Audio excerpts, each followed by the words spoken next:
ബാറുകളുടെ പ്രവർത്തന സമയം കൂട്ടിയതിനെതിരെ ക്രൈസ്തവ സഭകൾ തുടർ നടപടികൾ തീരുമാനിക്കാൻ KCBC നേതൃത്വം ഓർത്തഡോക്സ് സഭാധ്യക്ഷനെ കാണും. ഇന്ന് 2 മണിക്ക് കോട്ടയം ദേവലോക മനമനയിലാണ് കൂടിക്കാഴ്ച.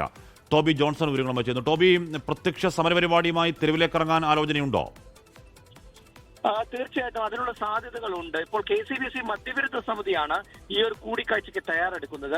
നമ്മൾ സാധാരണ കണ്ടിട്ടുള്ളതാണ് ഒറ്റക്കെട്ടേക്കുള്ള അല്ലെങ്കിൽ സഭാ നേതൃത്വം ഒറ്റക്കെട്ടായിട്ടുള്ള പ്രക്ഷോഭങ്ങളിലേക്ക് പോകുന്നത് അപൂർവമാണ്. അത്തരത്തിലുള്ള ചില സാഹചര്യങ്ങൾ ഉരുത്തിരിഞ്ഞ് വന്നാൽ മാത്രമേ ഈ എക്യുമെനിക്കൽ യോഗങ്ങളൊക്കെ ചേരാറുള്ളൂ. എന്നാൽ നിലവിലെ സാഹചര്യത്തിൽ ഈ മദ്യനയത്തിൽ വലിയ എതിർപ്പ് ഓർത്തഡോക്സ് സഭയും അതുപോലെ തന്നെ KCBCയും ഒക്കെ മുന്നോട്ട് വെച്ചു. ഈ ഒരു പശ്ചാത്തലത്തിലാണ് ഒന്നിച്ചുള്ള ഒരു പ്രവർത്തനത്തിലേക്ക് പോകാനുള്ള സാധ്യത നമുക്ക് തള്ളിക്കളയാനുമാകില്ല.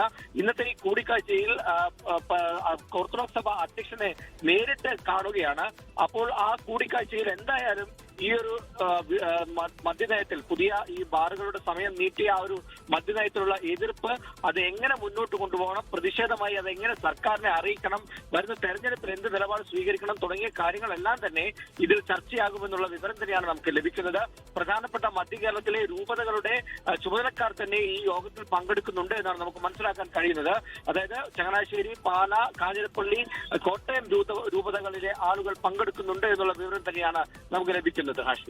ലോകത്തെവിടെയായാലും ഏത് സമയത്തും 24 വാർത്തകളും ഓഗ്മെന്റഡ് റിയാലിറ്റി പാക്കേജുകളും എക്സ്പ്ലെയിനറുകളും വിശദമായി കാണാൻ ഞങ്ങളുടെ YouTube ചാനൽ നിങ്ങൾക്ക് സബ്സ്ക്രൈബ് ചെയ്യാം.